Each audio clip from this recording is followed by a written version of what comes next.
Hello friends, welcome to उन्नति education points में। Friends, आज हम लोग क्लास 10th का हमने पढ़ रहे थे। क्लास 10th का चैप्टर नंबर 4 क्वाड्रेटिक इक्वेशन। अब इस क्वाड्रेटिक इक्वेशन में हम पार्ट 1 आपको इंट्रोडक्शन और पहला क्वेश्चन आपको, पहले क्वेश्चन में 8 क्वेश्चन थे, हमने आपको बाय वन कंप्लीट करवाया। अब हम जो पढ़ेंगे चैप्टर नंबर 2। चैप्टर 2 में आपके जो क्वेश्चन है उसको एक एक करके बताएंगे। तो हमारा ये पार्ट 2 आएगा। क्या है ये? वीडियो नंबर पार्ट 2 है। तो सबसे पहले आइए हम इस क्वेश्चन को पढ़ते हैं और देखते हैं कि क्या इसमें कह रहा है। देखिए, represent the following situation in the form of quadratic equation.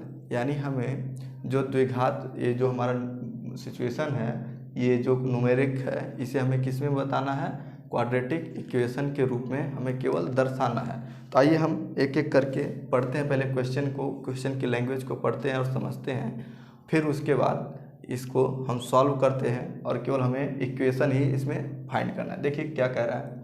The area of a rectangular plot is 528 metre square. यानी किसी आयताकार प्लॉट का क्षेत्रफल 528 मीटर स्क्वायर है। The length of the plot is 1 more than twice its breadth. और जो plot का लंबाई है उसके चौड़ाई के दोगुने से 1 अधिक है। तो we need to find the length and breadth of the plot. तो हमें उस प्लॉट का लंबाई और चौड़ाई क्या होगी उसको बताना है। तो ठीक है, हमें केवल क्वाड्रेटिक इक्वेशन के रूप में बताना है। तो हम पहले सॉल्यूशन में लिखते हैं। सॉल्यूशन हमारा क्या कह रहा है? First let the length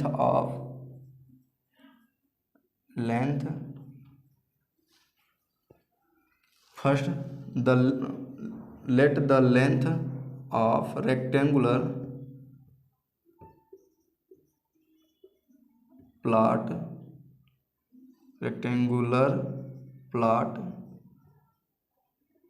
is x। माना आयताकार प्लॉट की लंबाई x and breadth is y।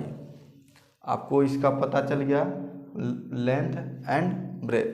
तो एरिया आपको क्या होगा? एरिया आपका दिया है x इंटू वाई बराबर, एरिया x इंटू वाई बराबर क्या है? 528 मीटर स्क्वायर। लेकिन एक कंडीशन इसमें दिया है कि लंबाई जो है चौड़ाई के दोगुने से 1 अधिक है। तो अब बताइए लेंथ, पहले लेंथ फाइंड करिए। x बराबर लेंथ जो हमारा है क्या है? चौड़ाई से, यानी ब्रेथ इंटू 2 + 1। अब देखिए इसको हम क्या करेंगे, यहाँ पे रख देते हैं x बराबर 2y + 1। ये हमारा हो गया। ये तो समीकरण नंबर 1 मान लीजिए और इसको समीकरण नंबर 2 मान लीजिए। ठीक, अब यहाँ पे आप लिख लीजिए कि put the value of x in equation first. अब हमारा इन इक्वेशन फर्स्ट क्या है? अब इसी में इसकी वैल्यू को पुट कर देते हैं। देखिए तो हमारा हो जाएगा 2y + 1 इंटू वाई बराबर 528 मीटर। मल्टीप्लाई कीजिए 2y² + y बराबर 528। अब इसको पश्चांतर कर लीजिए। जब पश्चांतर कर लीजिए तो हो जाएगा 2y² + y - 528 बराबर 0। यही हमें फाइंड करना था। क्या? केवल क्वाड्रेटिक इक्वेशन फाइंड करना था जो हमारा क्वेश्चन कह रहा है। तो हमने क्वाड्रेटिक इक्वेशन को फाइंड कर लिया जो आपके सामने है। तो एक बार इसको फिर से हम दोबारा समझ लेते हैं। जैसे आपका क्वेश्चन आपके सामने है, पढ़ते हैं एक एक लाइन, एक एक क्वेश्चन को, उसके बाद उस पर चलते। माना आयताकार प्लॉट की लंबाई x है तथा चौड़ाई y है।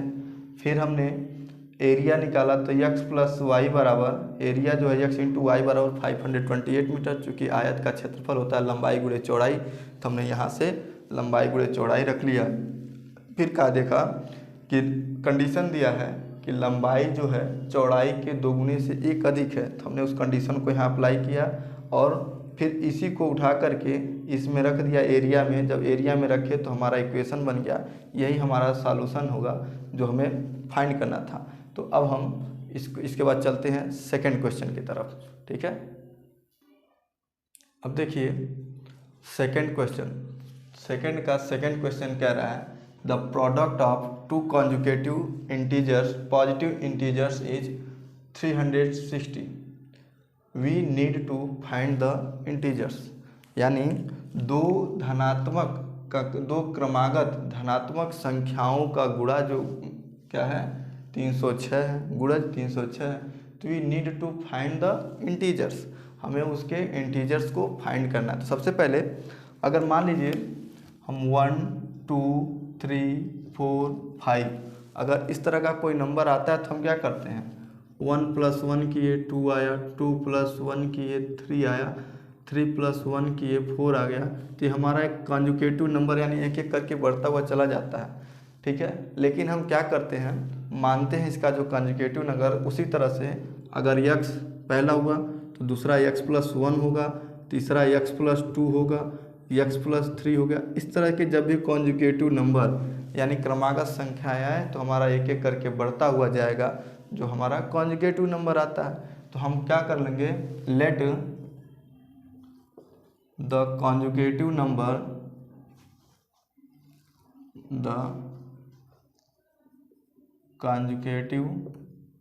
पॉजिटिव इंटीजर्स इज क्या है, फर्स्ट आपका एक x एंड x + 1 क्या है, x एंड x + 1। अब क्या रहा है, प्रोडक्ट ऑफ कह रहा है, तो प्रोडक्ट ऑफ कॉन्जुगेटिव पॉजिटिव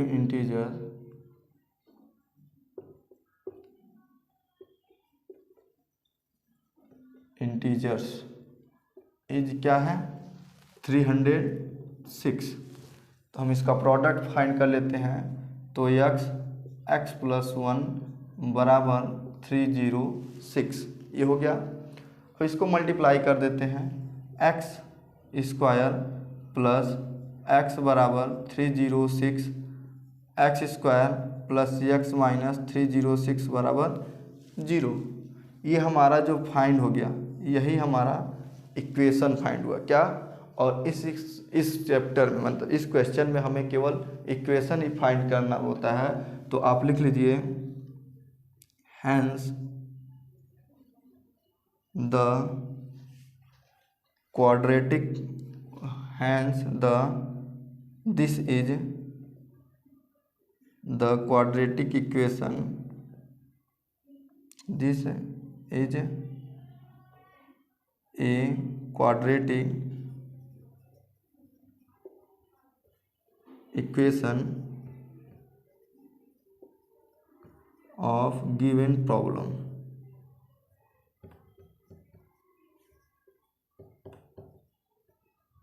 इस दिए हुए प्रॉब्लम की हमारा यही क्वाड्रेटिक इक्वेशन फाइंड हुआ, जो हमारा इसका सेकंड का आंसर आपके सामने है। आप इसका स्क्रीनशॉट ले लीजिए। फिर हम चलते हैं इसके बाद इसके नेक्स्ट थर्ड क्वेश्चन की तरफ और एक एक करके सॉल्व करते हुए चलते हैं। अब देखिए, अब हमारा थर्ड क्वेश्चन क्या कह रहा है, Rohan's mother is 26 years older than him. Rohan की माँ जो है रोहन के उम्र से 26 साल अधिक है। कितना है, 26 साल अधिक है। The product of their age 3 years, यानी 3 साल बाद उन दोनों मतलब their age 3 years from now will be 360। अगर वो दोनों 3 साल बढ़ जाते हैं तो उनके उम्र का गुणा जो हो जाता है 360 हो जाता है। We would like to find Rohan's present age, हमें क्या फाइंड करना है, रोहन के प्रेजेंट एज को दर्शाना है। देखिए पहले आप कर लीजिए, let the present age of, let the present age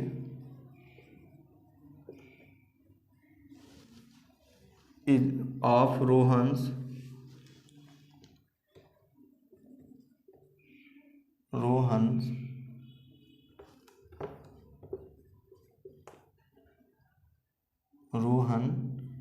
is x. मान लीजिए रोहन का वर्तमान उम्र एक्स है, तो हिज मदर एज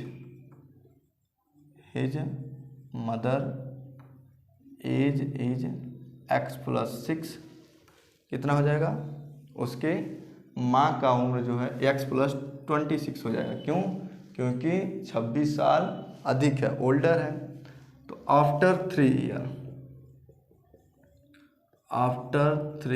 ईयर्स, 3 साल के बाद, तो Rohan age is x plus 3 and his mother age कितना हो जाएगा, एक्स प्लस 26 प्लस 3 बराबर कितना हो जाएगा, एक्स प्लस 29। अब वो जो हो रही है उसकी माँ एक्स प्लस 29 हो जा रही है। कह रहा है product of their age, product of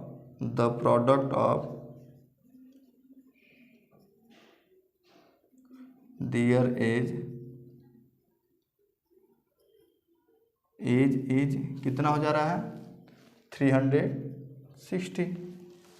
हम मल्टीप्लाई कर देते हैं, x प्लस 3 और x प्लस 29, x प्लस 3 और x प्लस 29 बराबर 360। अब इसको हम सॉल्व कर लेते हैं और इक्वेशन फाइंड करके देखते हैं। इसका x का गुणा x इसमें करते हैं, x का गुणा, या यही एक लाइन और नीचे हम कर लेते हैं, x square plus 29x plus 3x plus 3 9 जा 27, 3 2 जा 6 2 87 बराबर 360। ये हो गया। अब हम क्या करते हैं, इसको यहाँ ला करके सिंप्लीफाई करते हैं। सिंप्लीफाई करके देख लेते हैं।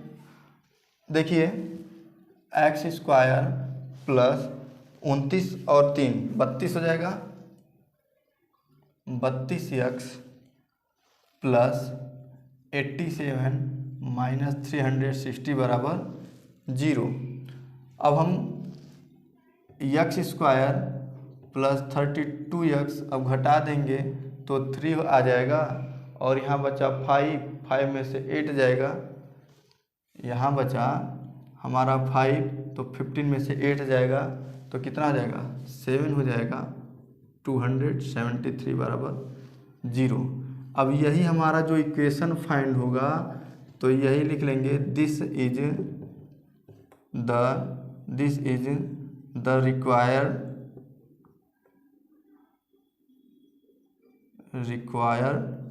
इक्वेशन। यही हमारा क्या होगा, रिक्वायर्ड इक्वेशन होगा। हमने देखिए इसमें सबसे पहले क्या किया उसको आइए एक बार समझते हैं। हमने जो दिया है एक एक करके सबका पढ़ना शुरू किया, जो लैंग्वेज है उसकी भाषा को समझा, जो भी क्वेश्चन है। फिर हमने उनके रोहन के उम्र को x मान लिया, फिर उसके माँ की वाई उम्र जो है रोहन से 26 साल अधिक है तो x प्लस 26 हो गई। फिर आफ्टर 3 ईयर्स, 3 साल के बाद, जब 3 साल के बाद रोहन भी बढ़ा उसकी माँ भी बढ़ी, तो 3 साल रोहन का हो गया और 29 साल ये हो गई। फिर हमने क्या देखा कि दिया है प्रोडक्ट ऑफ देयर एज, हमने प्रोडक्ट कर दिया और यहाँ से इनका इक्वेशन निकल कर के आ गया, जो हमारा इक्वेशन वो बना, और यही हमें इस क्वेश्चन में फाइंड करना था। तो अब सेकंड क्वेश्चन आपका ख़त्म हुआ। अब हम चलते हैं इस एक्सरसाइज का लास्ट क्वेश्चन नंबर 3 पे जो आपके सामने लेकर के आएंगे। तो आप पहले इतना स्क्रीनशॉट ले लीजिए, फिर हम चलते हैं 3rd क्वेश्चन की तरफ।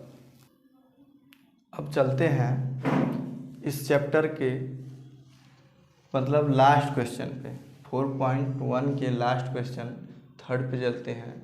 ए train travels a distance of 480 kilometre. एक रेल है जो 40 किलो मतलब 480 किलोमीटर दूरी तय करती है एट ए यूनिफॉर्म स्पीड, और एक समान चाल से। किससे? एक समान चाल से।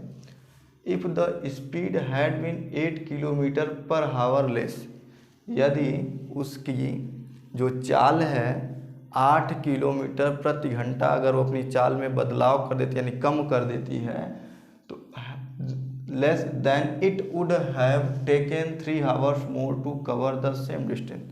तो उसी दूरी को कवर करने में वह 3 घंटे अधिक समय लेती है। तो we need to find the speed of the train. हमें उस ट्रेन की स्पीड को फाइंड करना है। इसमें भी हमें केवल इक्वेशन ही फाइंड करना है। तो आइए देखते हैं।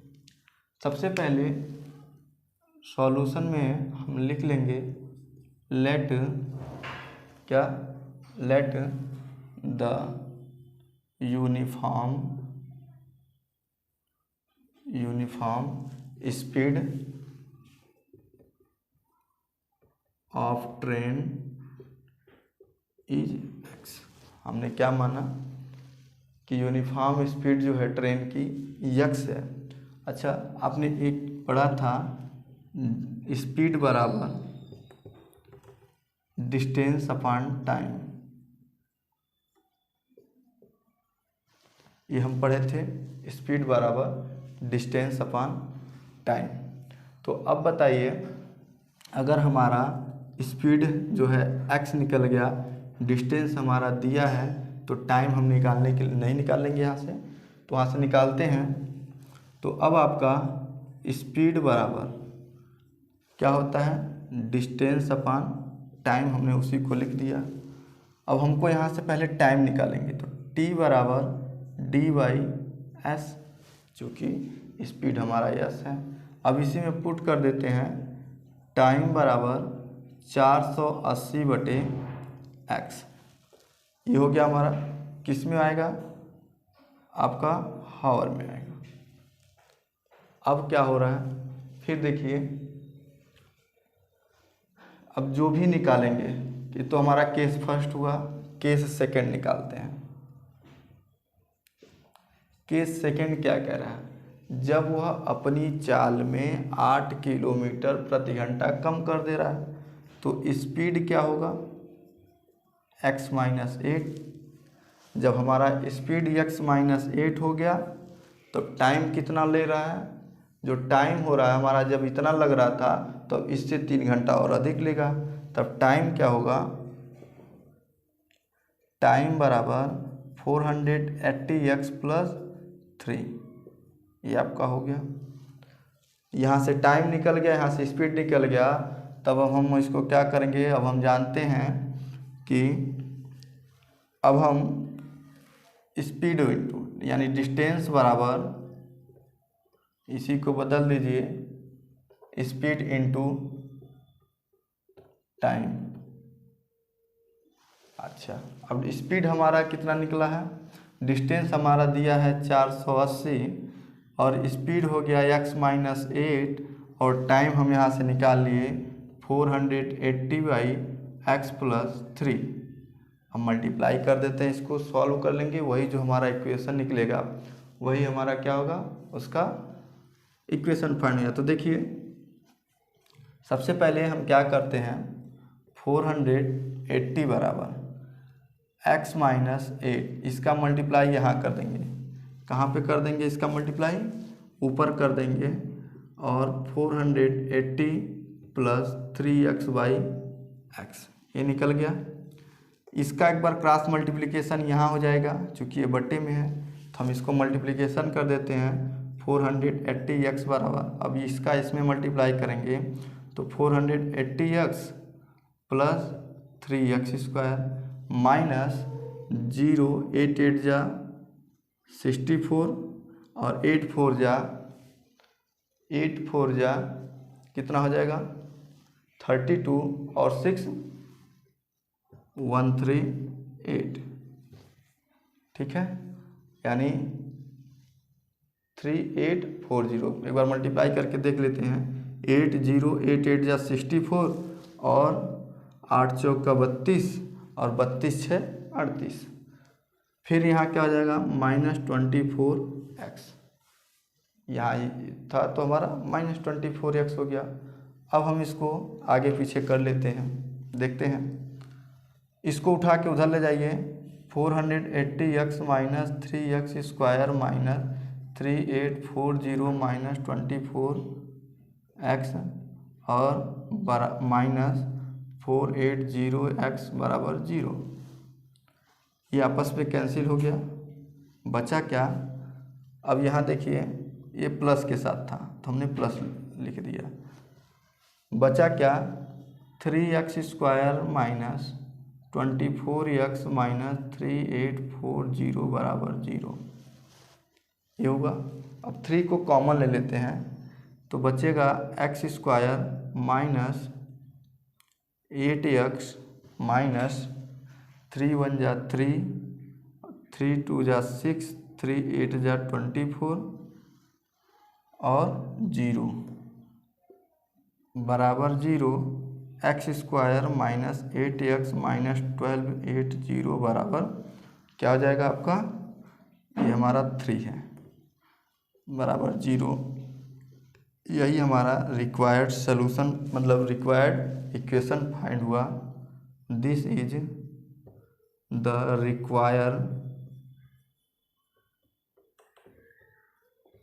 Required equation. यानी हमने क्या देखा, सबसे पहले इस क्वेश्चन में इसकी लैंग्वेज को समझते हैं। देखिए क्या कह रहा है। हमने क्वेश्चन को पढ़ा, हमने यूनिफॉर्म यानी एक समान चाल को मान लिया इस ट्रेन के, तो यक्स हुआ। तो यहाँ से स्पीड अगर हम यक्स मान लिए तो डिस्टेंस हमारा 480 दिया है, तो यहाँ से टाइम निकाल लिया, टाइम बराबर 480/x हावर लगेगा। फिर के सेकंड में जब वो अपनी चाल को 8 किलोमीटर प्रति घंटा कम कर देता है तब उसका टाइम क्या होगा, टाइम जो है 3 घंटा बढ़ जाता है। जब टाइम बढ़ जाता है तो हमने टाइम यहाँ से निकाल लिया। अब स्पीड इनटू टाइम में उसको रख करके हमने सॉल्व किया तो हमारा ये निकल करके आ गया, जो हमारा क्या होगा, यही इक्वेशन फाइंड होगा। इसी तरह से आपका एक्सरसाइज 4.1 सभी क्वेश्चन आपके कंप्लीट हुए एक एक करके। अब आप लोग इसे नोट कर लीजिए और वीडियो को लाइक सब्सक्राइब और शेयर कर दीजिए। तो चलिए अब स्टार्ट करते हैं, मतलब ख़त्म करते हैं इस सेशन को। ठीक है।